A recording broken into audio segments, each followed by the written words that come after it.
যখন শুনলাম দেশের ইলিশ মাছ বিদেশে রপ্তানি বন্ধ, তখন শুনে খুব খুশি হয়েছিলাম যে এবার আমাদের মতো গরিব মানুষেরা একটু ইলিশ মাছ কবজি ডুবিয়ে খেতে পারবো।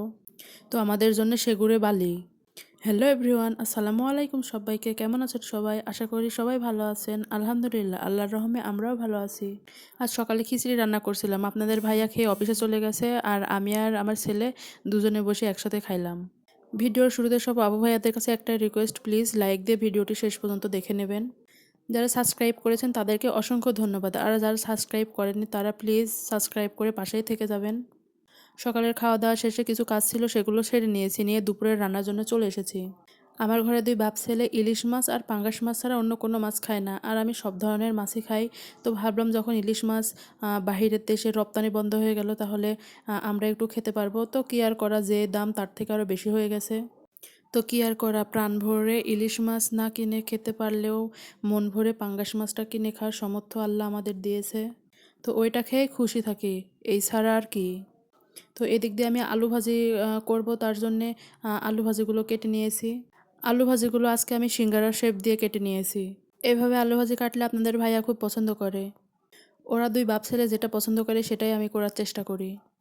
আলু ভাজার জন্য এখানে আমি পেঁয়াজ আর মরিচ ভেজে নিয়েছি, তার মধ্যে একটু জিরা দিয়ে দিয়েছি, আর অফ ক্যামেরায় আমি আলুটা সিদ্ধ করে নিয়েছিলাম। তো আমি এখন এই তো দিয়ে দিলাম, তেলের মধ্যে দিয়ে ভালোভাবে ভাজা ভাজা করে নেব। আমার প্রাণপ্রিয় আপু ভাইয়াদেরকে বলি, সবাই হিংসাহিংসি না করে প্লিজ সবাই সবার পাশে দাঁড়ায়। সবাই সবার ভিডিওটা শেষ পর্যন্ত দেখি, তাহলে আমাদের ওয়াচ টাইম পূরণ হতে একটু সমস্যা হবে না। যে সময়তে কমেন্ট করছেন প্লিজ টুকুস করে একটা লাইক দিয়ে দিবেন, তাহলে খুব খুশি হব। আমি কিন্তু কাউকে ঠকাই না, যার যার ভিডিও দেখি শেষ পর্যন্ত দেখি, আর সবার ভিডিওতে আমি লাইক দিই। লাইক দিয়ে ভিডিওটা শেষ পর্যন্ত দেখি। আর কমেন্ট এসে পাল্লা পড়ছে আমার পেজে, কিন্তু কেউ লাইকই দিচ্ছে না। প্লিজ এমনটা করবেন না, নিরাশ করেন না। অনেক স্বপ্ন নিয়ে এসেছি এই জায়গাতে, অনেকেরই তো দেখছি স্বপ্ন পূর্ণ করছে। তো আমরাও পারবো ইনশাল্লাহ। সবাই শুধু সবার একটু পাশে দাঁড়াই, সবাই সবাইকে সহযোগিতা করি। একটাই ইচ্ছা, একটাই স্বপ্ন, নিজের একটু পরিচয় তৈরি করার। প্লিজ কেউ নিরাশ করবেন না, এই বোনটাকে সবাই সাপোর্ট করবেন। 3 মিনিট করে ভিডিও দিই, লাইক দিয়ে ভিডিওটি শেষ পর্যন্ত দেখে নেবেন। এই তো পাঙ্গাস মাছ রান্নার জন্য এখানে পেঁয়াজ ভাজা ভাজা করে নিয়েছি, তার মধ্যে আমি মশলা দিয়ে দিয়েছি।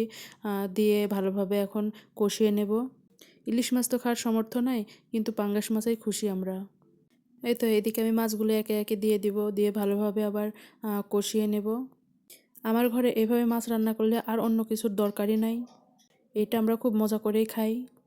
আমার পরিবারের সদস্য যেহেতু আমরা 3 জন, তার জন্য আমি অল্প করেই তরকারি রান্না করি, যাতে কোনো নষ্ট না হয়। হিসাব করে চলাটাই আমি বেশি পছন্দ করি, হিসেবে চলাটা একদমই ঠিক না। এতে করে কে কী মনে করলো, কে কী বললো, তাতে আমার কিছুই আসে যায় না। যেহেতু আমি ব্লগ ভিডিও করি, তার জন্য প্রতিদিন যা রান্নাবান্না করি এগুলোই আমি শেয়ার করি। আমি যেহেতু গাঁও গ্রামের বউ, তো দৈনিক তো আর ঘুরতে যেতে পারি না, তাই যা রান্না করি বা যা কাজকর্ম করি সেটাই শেয়ার করি। আজ তাহলে এই পর্যন্তই। আল্লাহ হাফেজ, আসসালামু আলাইকুম।